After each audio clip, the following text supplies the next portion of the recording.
Hello everyone, Hexy here, welcome back to the channel. Today's video is going to be a little special. As we all know, KMS just had their winter showcase and it's looking pretty freaking cool. Unfortunately, it was all in Korean and no subtitles were available. But I want to give a special shout out to RevyMS for being an absolute chad and staying up all night for the showcase and translating it live on Twitch. I will link his Twitch in the description down below, so give him a follow, I think he deserves it. Before starting the video, I just want to preface that all the changes I'm going to be talking about or the new things I'm going to be talking about are always subject to change. Numbers can change, values can change, so on and so forth. Alright, with that being said, let's jump right into the video. The showcase starts with a crazy vocal performance, followed by host Sung and director Kim being on stage. The showcase starts with a reveal on not only our third mastery core, but also our fourth. They decided to add 2 new mastery cores at once this time instead of keeping it at 1 by 1. They explained that the reason why it took so long was because when they started implementing these mastery cores last year, they could only add the strongest abilities for classes, and with how many skills there are in the game, it would be impossible to fit them all at the same time. However, now with the mastery cores completed, they feel very confident that people can now truly enjoy the 6th job in its full form. Next, they reveal a new boss with an epic trailer. Baldrix, the Knight of Darmoor. He is going to be our first boss from Talahart, the new area for level 290s and above. For killing him, we will receive a new pendant, now becoming the 2nd piece of the new endgame set.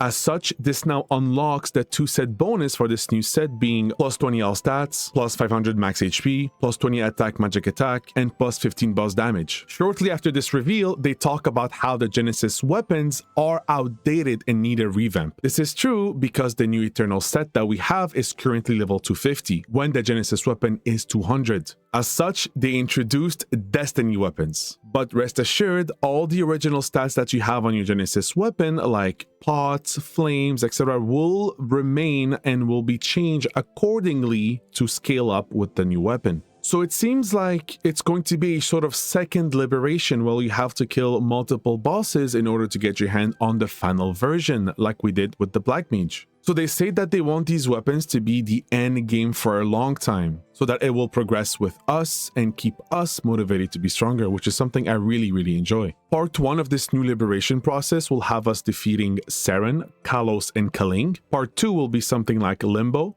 Baldrix, and a 3rd unknown boss yet to be revealed. More parts are yet to come, but the bosses have not been released. And the moment we've all been waiting for, or at least a lot of people have been waiting for, they finally decided to address the 8-month-long Genesis weapon liberation. They revamped it so that upon killing bosses similar to Lotus and above, we get essences that we can now feed onto our weapon and liberate. This new change will make it so you can theoretically liberate in 3 months instead of 8 months, which I think is crazy good for the game. This not only makes it so it's more viable to swap mains, but also to play other characters because a lot of players would be turned off by the idea of waiting 8 months until their character becomes online. Now moving on, we have a completely new system called the Union Champions. This is a system where you can assign 2 to 6 characters as champions, where you will have to kill bosses on them, and upon defeating them, you will unlock new stats, such as 30 boss, 15 crit damage, 30 magic attack,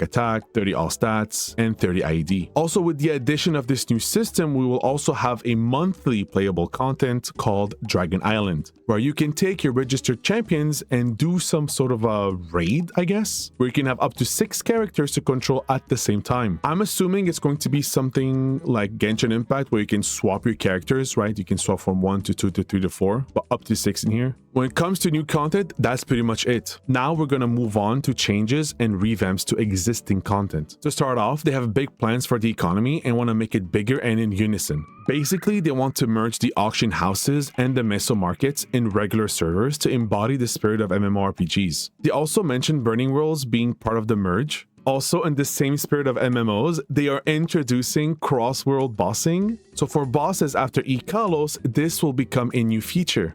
Next, they're introducing something called skill sequencing, which is their answer to end lag after pressing your buffs, long burst setups, etc. This introduces a button you can press and have a series of skill activate right afterwards, just like a macro essentially. This is going to be awesome for multiple classes that have long burst setups, a lot of end lag after their skills. It's going to change bossing entirely. Next, we have some Legion progression quality of life changes. First of all, Monster Park Extreme or MPE will now become a weekly thing. You can now clear it twice for 5 times the XP rewards, helping your mules level up. Epic dungeons like High Mountain will also allow 2 clears per week. Also, Soul Urda, not the fragments but the energy, can now be extracted from a character onto another. Next, Monster Park Metal is now going to be easier to obtain. Grandest dailies are going to be shortened. Arcane weeklies are going to provide more symbols, and area pre-quest have been improved. Now, some general quality of life. The quest UI has been revamped, and we will see more information for each quest now. The world map and the minimap have been revamped, where you can teleport once every 5 minutes, but that's kind of irrelevant for us because we have hyper teleport rocks. Some metals can now be Anvilled that previously couldn't be. Arcane River lore has been remastered. We now have an in-game Legion solver, so that's going to be super cool. And they're also implementing a MapleStory mobile app for auction house usage. And now, a new event, Dawnstar Banquet. It's about Darmoor's apostles meeting up for a banquet. Seems like the first part will be winter tutorial missions to cater to the new players / returning players. We're also going to have daily check-ins, but with a few changes. The daily rewards have been slightly changed. You're now presented with 2 options and you can decide on which you'd like, either the coins or whatever the use item you can get, etc. They're also introducing Hyper Burning Max, where you don't gain 3 levels anymore per level compared to the old Hyper Burn, but you gain 5 levels now. And we have access to 2 of these boosters. They're also introducing Challenger Worlds, which are pretty much an upgrade to our existing Burning Worlds during the event. It'll have its own dailies, weekly quests, boss quests, etc. Obviously, you will gain XP and Challenger coins when you do these quests, and with these Challenger coins, you can buy rewards, but you can't really move them to the regular server, so it's going to be a intra-server thing only. However, there's a tier system where you will gain points based on the quests you complete, boss you kill, etc., and these points will unlock future tiers for you. And these tier upgrades will give you some rewards. These rewards can be transferred anywhere except heroic servers, obviously. These rewards are 2 legendary scrolls and 20 ultimate legion growth potions. These potions will take any character of your choosing from level 0 to level 200 in 1 click, and you get 20 of them. So that's literally free 4,000 legion for a new account. But again, please remember, these are rewards for Challenger Worlds that can be transferred onto regular servers. Lastly, they do show us this last panel, which is pretty much an overview of everything they spoke about, and they in fact confirmed the return of item burning, but this time you can use it on existing characters, which is really good. Now for my thoughts.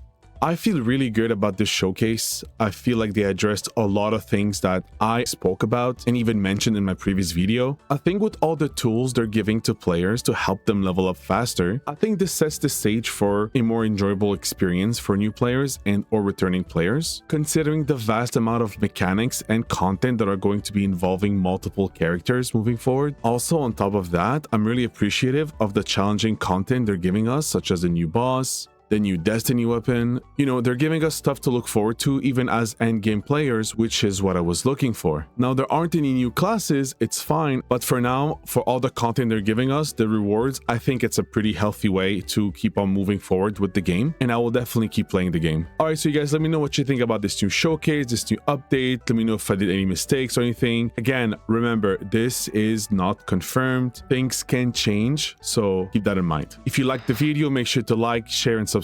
This helps the channel a ton. Also, I stream mostly daily on Twitch, so come by and say hi. So yeah, have a fantastic day, and I'll see you guys in the next one.